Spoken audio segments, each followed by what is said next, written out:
I'm going to just show you a little bit about doj.state.or.us charitable activities. Let's go search our Oregon charities, and then we're going to go check out the filing on this one. Go searching, see finding. They've been kind of slow to put their stuff up, and I was really curious how they were going to answer a certain question. So as you can see, they had this big boost in revenue compared to their other years. And they were just like about zero, getting a little bit up there, boom. And then this management expenses, I think, is an interesting figure there because they're claiming 115. But anyway, let's look at this report here because I could not find it last time I checked.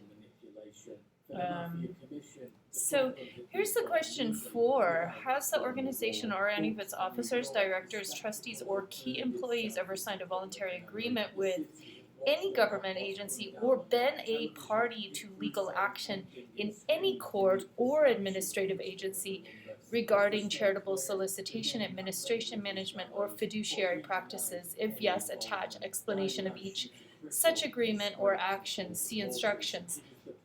They said no, and I just emailed the prosecutor over at BOLI because it's my understanding that they had a duty to report the administrative agency BOLI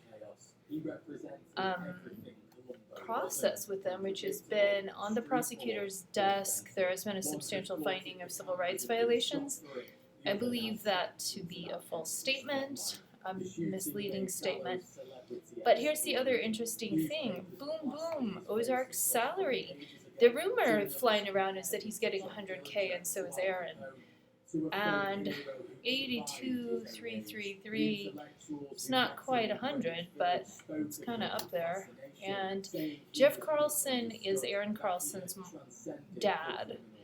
And then Mariama Ramarui is his cousin, according to her application to get Ozark his gun rights back after not telling us about all his felonies. Michael Avila was the minister over at the Methodist Church.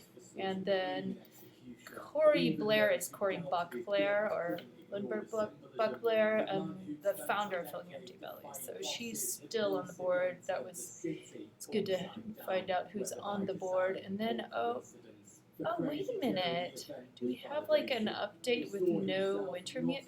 This is so funny. They've actually taken Wintermute off in terms of their charitable filing, whereas on their tax thing, he's still on there.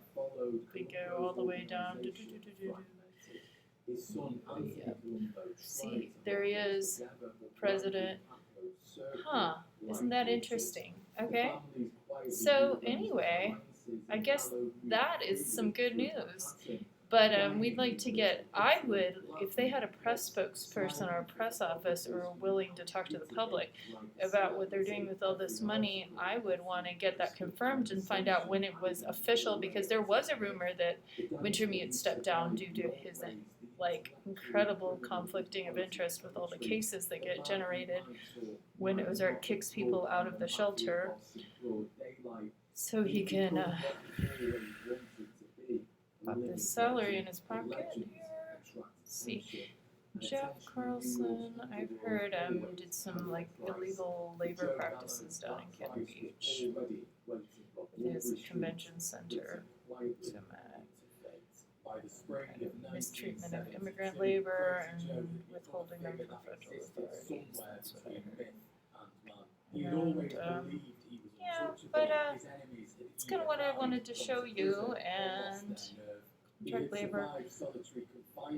The charitable filing is a little different than the tax filing, and I've just been dying to see this because they were so delinquent, and I think it's because they didn't know how to answer or they didn't have the guts to lie on it yet. But probably somebody told them, oh, it'll be fine, nobody will notice. So I've noticed, but and I've emailed it to the prosecutor, so we'll see if anything happens with BOLI.